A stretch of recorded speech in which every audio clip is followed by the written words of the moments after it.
likod ng tagumpay, korona at pagkilala sa international stage ay isang pusong patuloy na nagsisilbi at nagbibigay inspirasyon sa karamihan. Makakasama po natin ngayong araw ang founder ng MCOR Voice of an Angel Foundation at chairman ng World Class Excellence Japan Awards, Miss Emma Cordero. Good morning! Good morning, ma'am. Rise and shine. Yeah. Good morning. Thank you. Rise and shine, Pilipinas. Yes. Miss Emma, bilang isang ina, singer at philanthropist at Women of the Universe title holder, Wow. paano ninyo nababalanse ang iba't ibang responsibilities? Well, hindi madali ipagsabay ang bilang singer, philanthropist at title holder as a woman of the universe. Pero lahat yon nagiging posible dahil sa nagiging gusto ko ang pamilya ko ang inuuna ko. Wow. Nagbibigay ng inspirasyon sa kanila at syempre ang hangad ko para sa pagtulong din sa ibang tao. Ayun. Ano po ba yung pinakamahalagang aral na natutuhan nyo po na bilang isang ina na naa-apply nyo rin po sa inyong advocacy? Well, ang pagbibigay ng disiplina at pagmamahal sa mga bata at syempre na a-adapt ko rin at nagagawa ko rin sa ibang tao. Yeah. Kilala din po kayo sa inyong mga humanitarian work sa pamamagitan ng MCOR Voice of an Angel Foundation. Ano naman po yung pangunahing layunin nito? Well, gumagawa po ako ng charity concert para sa education ng mga bata, lalo po yung mga nangangailangan ng inspirasyon at nawawalan ng pag-asa ng mga magulang. Kaya ang parang naging buhay ko na talaga ang tumulong sa kanila para sa kanilang edukasyon. Ano po yung sa inyo? Yung parang yung fire na bigla na lang sumibol. Paano nyo po naisip na ay parang gusto ko ring tumulong sa ibang tao? And be a mom of these kids too.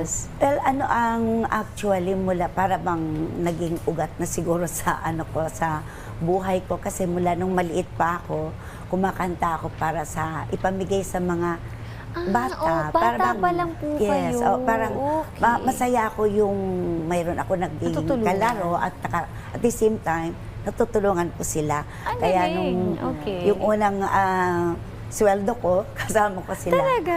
Wow. Pamibigay ng pagkain. Tsaka siyempre, sa simbahan, kasama ko rin yun. Ang i-donate ko, ang kinikita ko. Gano'n. Pag nakatulong ka kasi and you're a mom and you're also helping other kids na hindi mo sariling gives you happiness also. Yes, and ang fulfillment. napakasaya. Yes. Napakasaya Tsaka lang. ang galing, simula bata pa po kayo talaga. Yun na Yes. po yung parang gusto nyo gawin in life. At Wow. Tsaka, siyempre, mayroon din tumulong sa akin na ibang tao. So, ang napakasarap makatanggap ng tulong.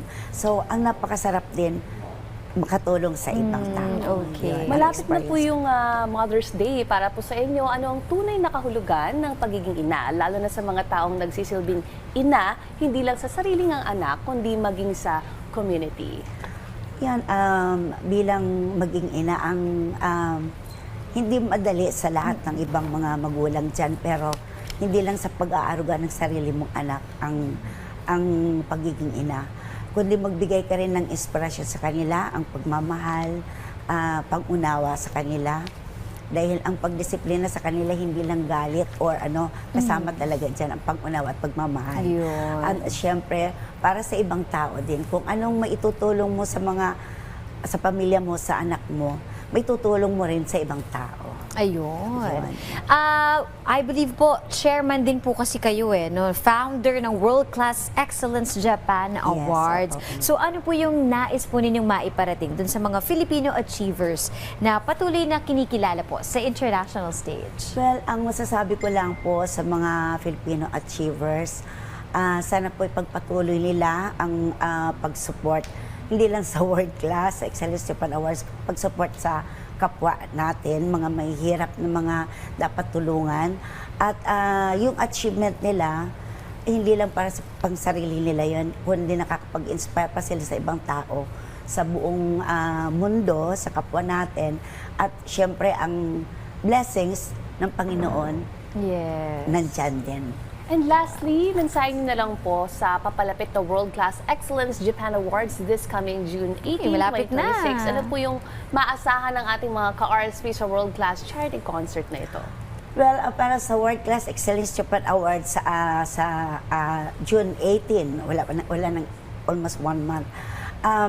Iyanaan ko po silang lahat na makiisi sila sa malaking event na to at masaya dahil more on entertainment po ito. At Okay. mga world class dito ng mga entertainer, hindi lang saya ang maibibigay sa kanila, kundi ang mga achievers ay mai-inspire din sa entertainment namin. At saka ang patuloy nilang pagtulong sa kapwa ay sana po ipagpatuloy at maraming salamat sa support ninyo sa World Class Excellence Japan Awards. Yun. Maraming salamat po sa pagbibigay niyo po sa amin ng inspirasyon, Miss Emma Cordero. Thank you. Thank you.